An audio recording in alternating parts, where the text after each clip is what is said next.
Dear students, once again welcome to my channel study CBSE। आज हम लोग discuss करेंगे children and women in sports, जो कि चैप्टर नंबर 5 है क्लास 12 में। इस चैप्टर में 3 मेन कंसेप्ट है। इन 3 कंसेप्ट के बारे में आप सबको अच्छी तरह से पढ़ के जाना है, कंसेप्ट को क्लियर करके जाना है, राइट। ये 3 टॉपिक कौन सा है? Motor development, postural deformities and female athlete trade. सबसे पहला है चिल्ड्रन इन स्पोर्ट्स में मोटर डेवलपमेंट। सबसे पहले हम चिल्ड्रन स्पोर्ट्स के बारे में बात करेंगे और सेकंड में हम फीमेल इन स्पोर्ट्स के बारे में बात करेंगे। सबसे पहला टॉपिक है मोटर डेवलपमेंट। ये मोटर डेवलपमेंट जो बच्चों में डेवलपमेंट होते हैं उसके बारे में यहाँ पर बात की गई है। मोटर डेवलपमेंट का मतलब हुआ कि जो ओवरऑल डेवलपमेंट जो होते हैं उसमें से जो मेजर मसल्स होते हैं वो सबसे पहले बच्चों में डेवलप होने लगते हैं बचपन से, राइट। जब बच्चा छोटा रहता है, बिल्कुल छोटा, 1 साल से भी नीचे, तब उनका ना जो मेजर मसल्स है, जैसे कि thigh muscle, arm muscles, chest muscles, ये सब डेवलप होते हैं। फिर धीरे धीरे जैसे जैसे 1 साल का होते हैं, 2 साल का हो जाता है बच्चा, 3 साल का, तो उसमें ना पहले तो जो डेवलपमेंट होते हैं वो उससे क्या होना कि इन सबको एक्चुअल में कहते हैं ग्रॉस मोटर डेवलपमेंट होता है। सबसे ग्रॉस यानी कि बड़े वाले मसल डेवलपमेंट होता है, ओवरऑल मसल डेवलपमेंट होते रहता है, जिससे उन लोग चलने फिरने लग जाते हैं। शुरू में जब ये ग्रॉस मोटर डेवलपमेंट होता है तो वो बैठने लगते हैं, फिर वॉक करने लगते हैं, रनिंग वगैरह करने लगते हैं, लेकिन कोई स्पेसिफिक काम नहीं कर पाते वो, क्योंकि उनका जो सिर्फ मेजर मसल्स है वो डेवलप हो रहा होता है उस टाइम पे। तो इसको एक्चुअल में ग्रॉस मोटर डेवलपमेंट कहते हैं। याद रखना, इसके 2 टाइप्स है। और दूसरा टाइप है fine motor development. Fine motor development क्या है कि जो ग्रॉस मोटर तो हो गया, बड़े वाले मसल डेवलप हो गया, और हमारे बॉडी में हर बड़े मसल के साथ कुछ छोटे मसल्स भी होते हैं जो कि एक साथ डेवलप होते रहता है उनके साथ एक स्टेज के बाद, ठीक है। जैसे कि मान लो ये डिपेंड करता है कि कुछ बच्चों में 5 साल के बाद, कुछ में 4 साल के बाद ही डेवलप होने लगते हैं। ये डिपेंड करता है कि पर्सन टू पर्सन में। तो ये फाइन मोटर्स जो होते हैं, जो छोटे वाले मसल होते हैं, ये हमारे फाइन वर्क करने में फ़ायदा करता है। जैसे कि मान लो कि कैच करना हो, है ना, बॉल में किक मारना हो, या फिर जंपिंग करना हो, कहीं पर कुछ बॉल को थ्रो करके क्रिकेट में जैसे करते हैं वो करना हो, या एथलेटिक्स में जेवलिन फेंकना हो, डिस्कस फेंकना हो, या फिर स्पेशली राइटिंग कुछ लिखना हो, तो छोटे छोटे मसल जो है वो डेवलप करते हैं, तो जिसकी वजह से वो बड़े मसल को हेल्प करते हैं इन सब कामों को करने के लिए, राइट। तो ये फाइन मोटर डेवलपमेंट बच्चों में होते हैं। हम देखेंगे फैक्टर्स अफेक्टिंग मोटर डेवलपमेंट। इन वो कौन कौन से रीजंस हैं जिससे ये मोटर डेवलपमेंट बच्चों में किसी में कम होता है, किसी में ज़्यादा होता है, किसी में बहुत ही कम होता है ना। वो कौन कौन से हैं? जैसे कि पहला है हेरिडिटी फैक्टर। हेरिडिटी फैक्टर भी बहुत अफेक्ट है, 100% तो नहीं है, लेकिन फिर भी काफ़ी हद तक है हेरिडिटी जो फैक्टर है। ये देखा गया कि जो पेरेंट्स होते हैं उनके अगर हाइट कम है तो बच्चों में भी हाइट कम होने का चांसेस बढ़ जाता है। ये नहीं कि उसका भी हाइट कम ही रहेगा। कई केसेस में देखे गए कि ना पेरेंट्स की हाइट कम है लेकिन बच्चों का हाइट बढ़ गया, उनसे भी ज़्यादा हो गया, है ना। लेकिन ये बहुत ज़्यादा नहीं है, कुछ में ही है। सेकेंड फैक्टर है न्यूट्रिशन। वो बच्चा खाने पीने में कैसा है, अगर फसी ईटिंग ईटर है ना, कुछ न्यूट्रिशियस नहीं खाता है तो भी उसका डेवलपमेंट नहीं होगा ढंग से सोता नहीं है, 8 आवर्स का मिनिमम स्लीप अगर नहीं लेता है तब भी उसका डेवलपमेंट में फ़र्क पड़ेगा, और अगर लेता है तो अच्छा डेवलपमेंट होगा।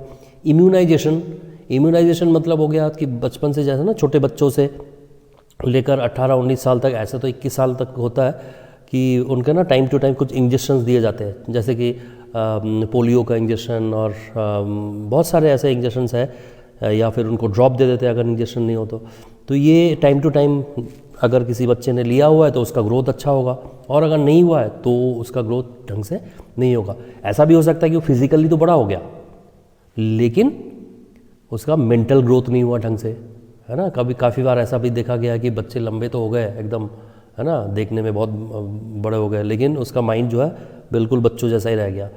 तो ये इम्यूनाइजेशन भी टाइम टू टाइम पे होना बहुत ज़रूरी है, इससे भी ग्रोथ और डेवलपमेंट में फ़र्क पड़ता है, राइट। Stimulation and interaction. लोगों के साथ इंटरेक्टिंग नहीं किया, है ना, तो इंटरेक्ट करेगा तो कुछ स्टिमुलेशन होगा ना, कि मतलब लोग सीखेगा तो वो माइंड में जाएगा, वो माइंड से डेवलपमेंट होगा।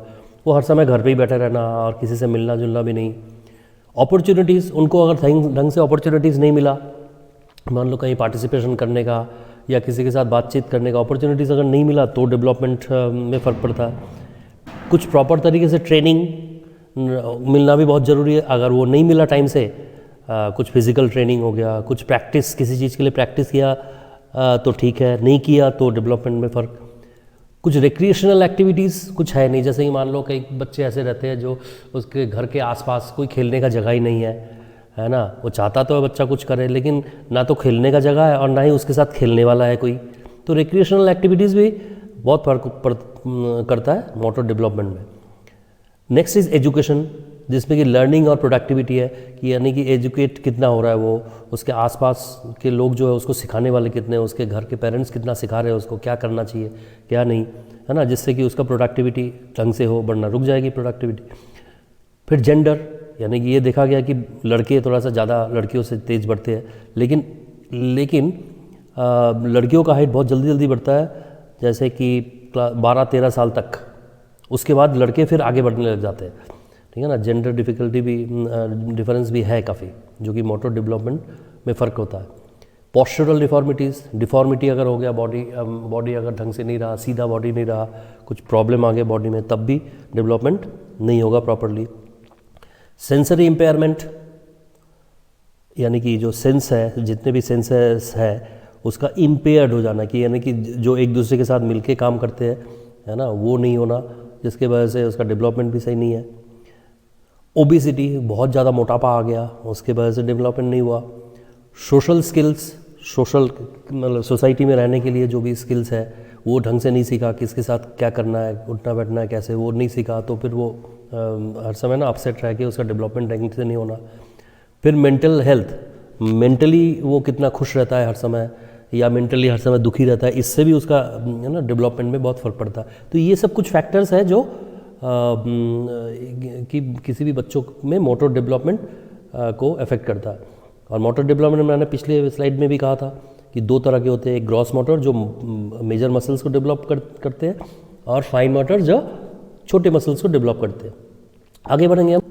यह है अब common postural deformities. Postural deformities जो क्या होता है कि हमारा बॉडी जो है ना स्ट्रेट होना चाहिए, स्ट्रेट बिल्कुल एकदम, है ना, जिसमें हमारा जो पीछे का जो वर्टिब्रा है ना, जो वर्टिब्रा कॉलम है जिसका, वो होना चाहिए अपने जगह पे, ठीक है ना, उसमें कोई डिफ़िकल्ट पार्ट नहीं होना चाहिए। जैसे कि अगर मान लो कि ऊपर वाले पोर्शन में अगर हम झुक जाते हैं, कंधा डाउन हो जाता है, कि ये अक्सर जो है हमारे छोटे बच्चों में दिखाया जाता है, लेकिन बड़ों में भी है, कई बड़ों में भी है कि उनका जो शोल्डर है वो राउंड शोल्डर हो रखा है ना, देखने में बहुत ही ख़राब लगता है। उसको कहते हैं काइफोसिस, ठीक है ना, उसको काइफोसिस डिफॉर्मिटी कहते हैं, जो कि बहुत जल्दी से जल्दी, जितना जल्दी ठीक हो जाए तो अच्छा है। ये जिसको अगर होता है तो उसको देखने में भी वो ठीक नहीं लगता, और साथ में उसको प्रॉब्लम भी बहुत होता है, पीठ में दर्द रहना हर समय, ठीक है ना। तो इसको ठीक करने के लिए कौन कौन से आसन है या कौन कौन से एक्सरसाइज है, उसको सबसे पहला तो ये है कि धनुरासन रेगुलर बेसिस पे किया जाए,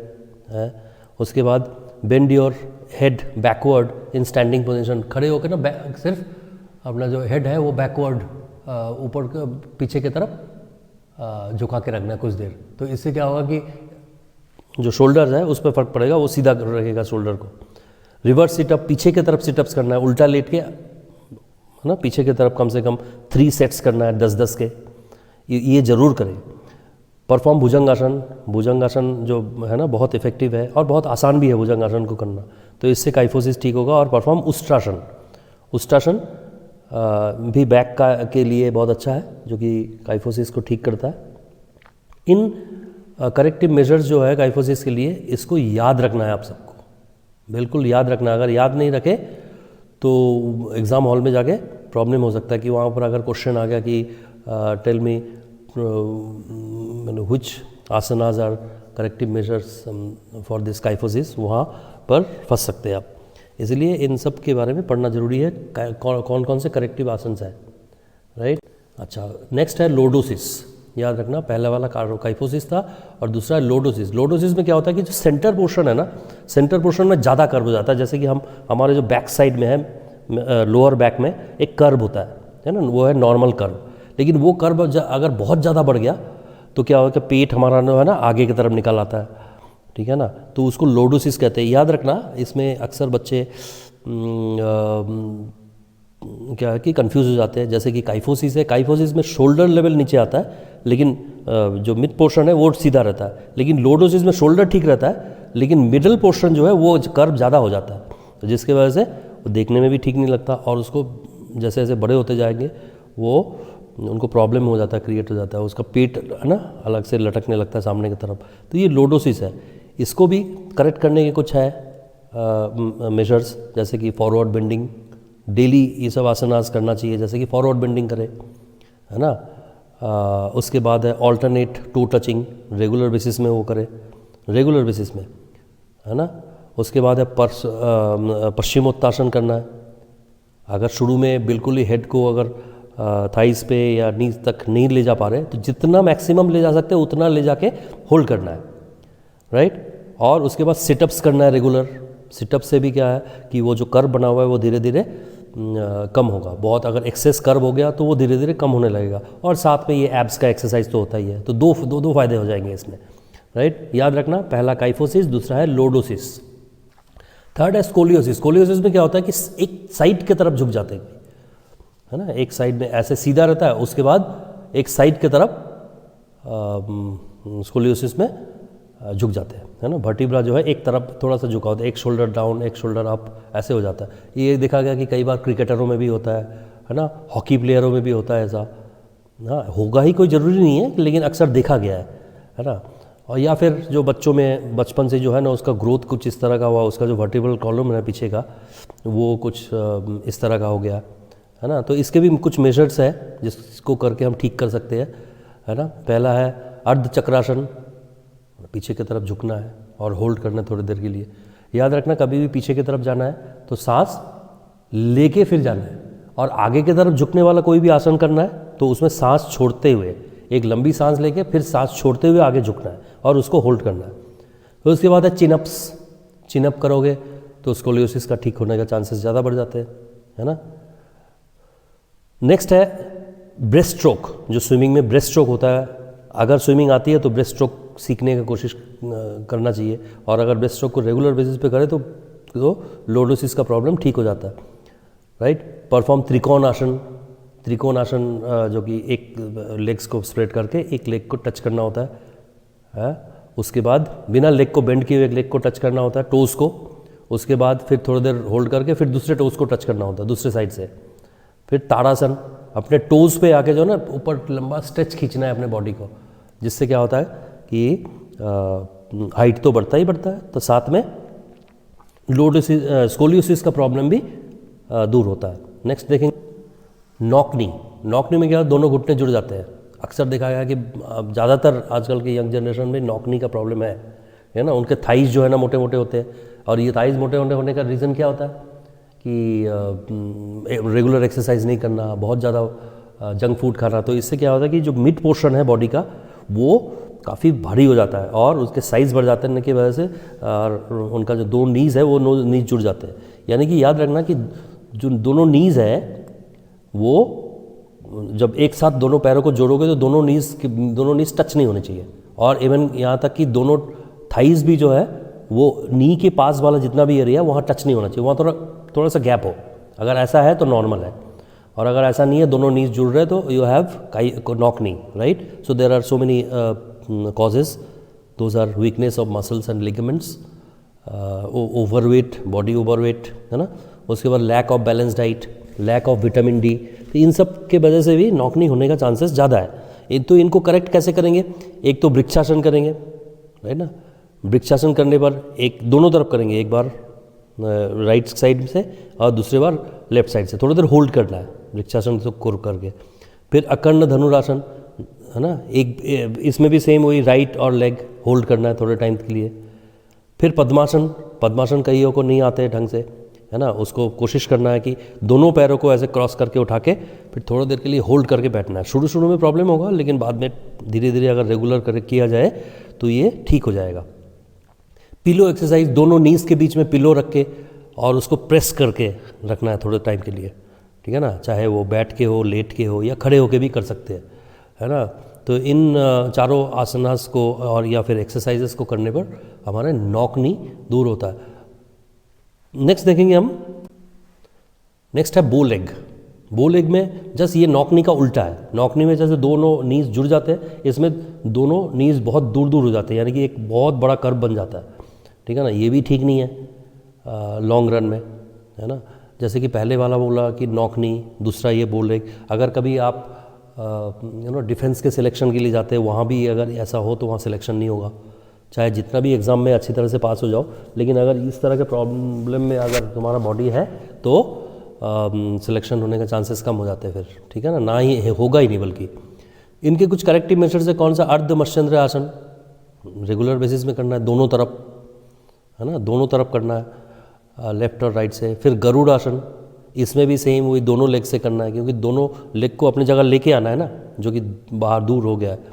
अर्ध चंद्रासन, चक्रासन, अर्ध चक्रासन में पीछे बैक होकर ना उसमें होल्ड करना है, बैक बेंड करके।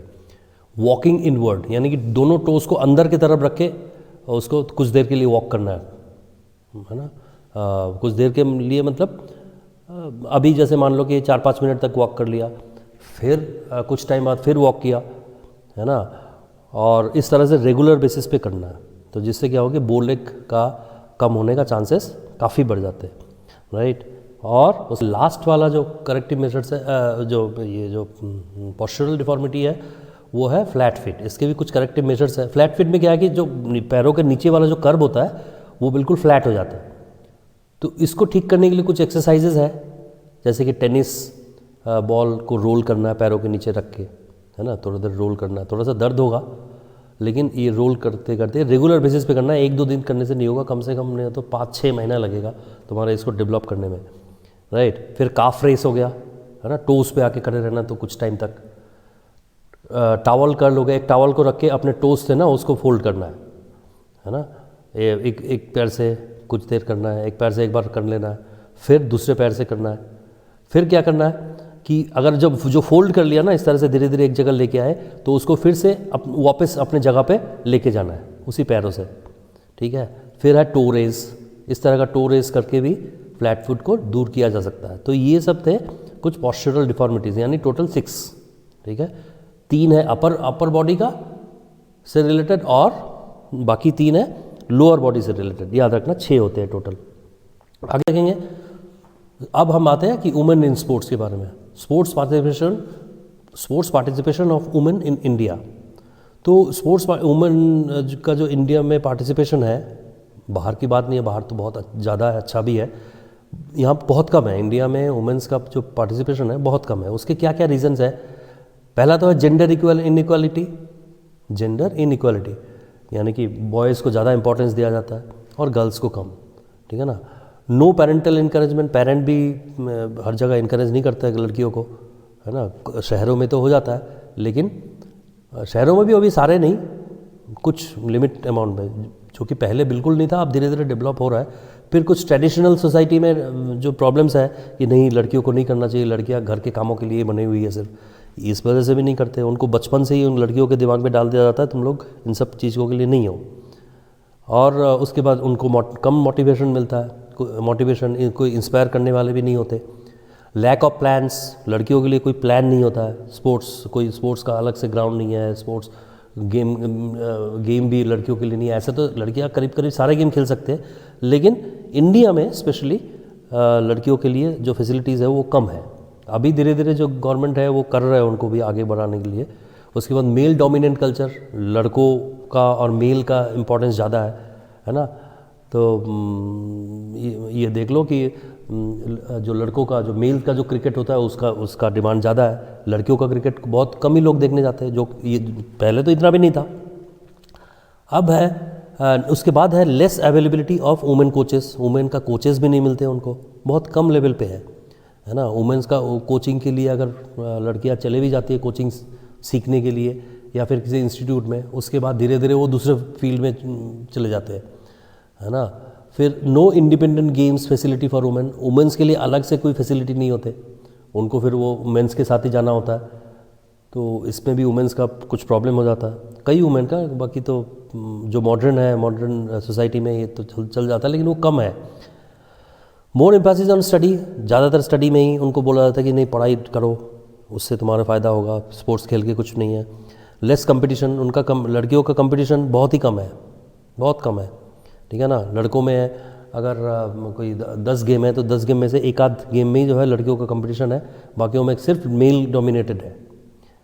उसके बाद है इकोनॉमिक फैक्टर, लड़कियों को आगे बढ़ाने के लिए कोई ज़्यादा खास मतलब पैसे भी नहीं खर्च है, इकोनॉमिकल सपोर्ट भी नहीं है।